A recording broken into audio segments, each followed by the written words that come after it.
We talked about the numerous investigations and probes by Republicans into Benghazi. And I have said time after time after time that we had a dozen or so similar incidents under George W. Bush's watch where embassies or consulates were attacked or had fighting type incidents where there were injuries and death.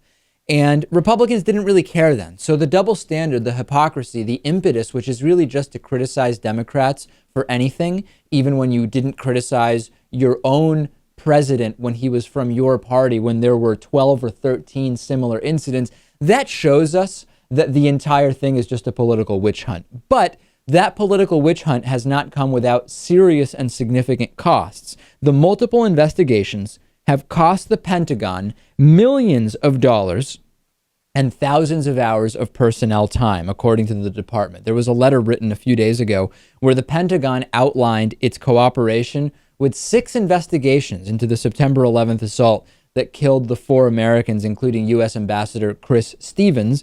In response, these weren't investigations that the Pentagon said, well, we have to do this investigation. Oh, and that one's done. Let's do another one. And then let's do another one. That wasn't the Pentagon's doing. The Pentagon was doing those investigations at the request specifically of Republicans. And this included 50 congressional hearings. This included briefings. This included interviews.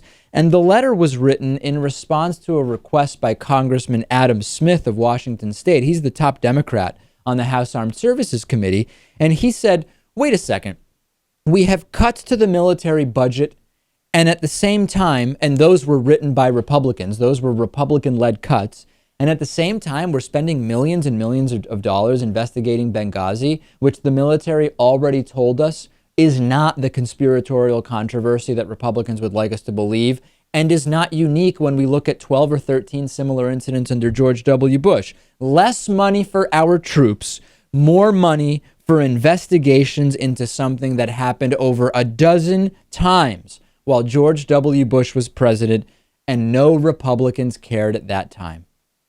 Right. And do we really believe that these probes would have eased the minds of these Republicans and these conspiracy theorists who thought that something crazy happened? I mean, it's like when a police department investigates one of its own officers who were accused of doing something. What do we think? We think, oh, yeah, great. Like they're really going to divulge anything. And that's exactly what Republicans said. And the problem was the military told the truth from the beginning. The stand down order that Republicans focused on that was supposedly given, that didn't happen. That didn't exist. There were indeed requests for more security. Republicans as well as Democrats were involved in not funding that additional security at consulates and embassies. The military told the truth from the beginning. The Republicans didn't like the fact that that was the truth, and they called for investigation after hearing, after investigation, after interview, all of which turned up the exact same thing.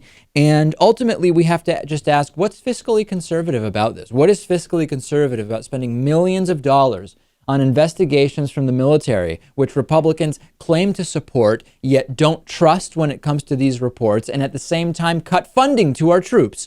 It is disgusting. It is sickening. And you just have to think back to the dozen incidents under George W. Bush to know it is all a political witch hunt looking for a gotcha moment that never came. Right. And what would it really accomplish? I mean, would the blame really have been on Obama or would it have been on Hillary? I mean, what's the whole point of this thing? Hillary would have taken responsibility as she did, but really the blame on the ground would have gone well lower than that.